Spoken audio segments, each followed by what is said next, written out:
तरह के डिसीजंस ऐसे इमोशनल होकर नहीं लिए जा सकते। शालिनी जी प्लीज, आप बीच में मत बोलिए। मुझे बीच में बोलना पड़ेगा रीत, क्योंकि अब ये बात सिर्फ तुम्हारे और बिंदिया के बीच की नहीं रह गई। इसमें पूरा घर इन्वॉल्व है, पूरा परिवार शामिल हो गया है इसमें। ये क्या हो रहा है? और बिंदिया, तुम कहाँ जा रही हो? भाभी, मुझे नहीं लगता कि रियांश और बिंदिया का अब इस घर में रहना ठीक है,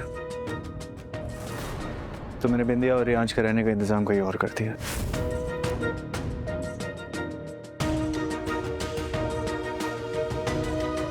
आप रियांश को लेके जा रहे हैं?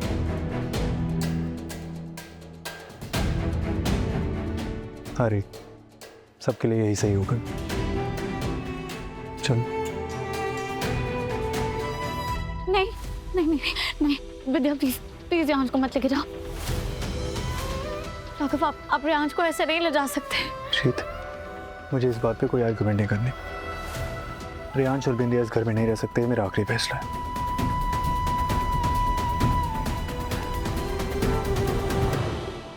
काश ये मुझे रोक ले, काश मैं यहाँ रह जाऊं, वरना राघव जी तो पक्का मेरे हाथ से निकल जाएंगे। ये सब मेरी गलती है ना, मैंने जिद की आप सबके सामने। मुझे जिद नहीं करनी चाहिए थी राघव। मैं माफी मांगती हूँ, लेकिन प्लीज ऐसा मत कीजिए। मैं आपसे प्रॉमिस करती हूँ कि मैं रियांश के पास भी नहीं जाऊंगी, मैं उससे दूर रहूंगी, मैं उसके कमरे में भी नहीं जाऊंगी, उसे गोद भी नहीं उठाऊंगी, उसे छूंगी तक नहीं, लेकिन प्लीज उसे यहाँ से मत लेके जाइए। आप एक बार बिंदिया के बारे में सोचिए ना, वो कहाँ जाएगी? वो उसका तो कोई सहारा भी नहीं है ना।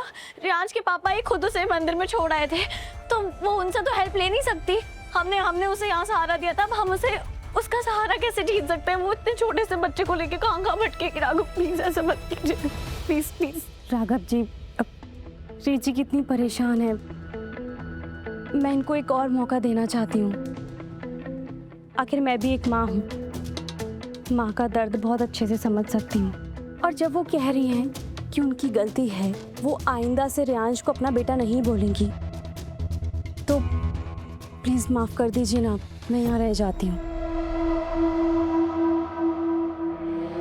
नहीं बिंदिया,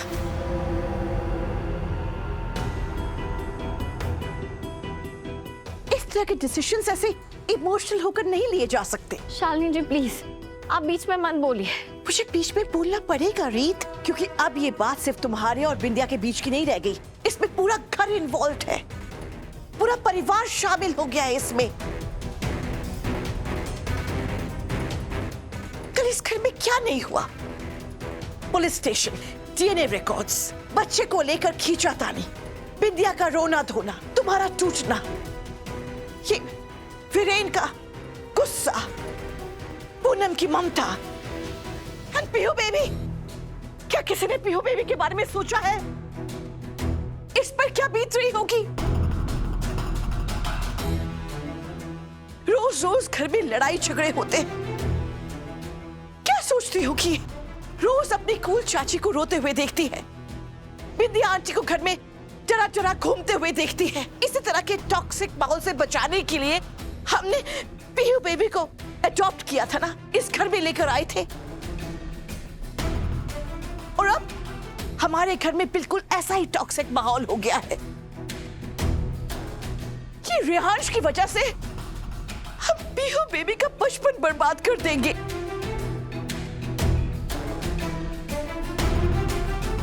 राघव, तुमने और रीत ने बिंदिया को सहारा दिया, ग्रेट, बहुत पुण्य का काम किया, लेकिन हर सहारा जिंदगी भर का रिश्ता बन जाए ऐसा जरूरी तो नहीं।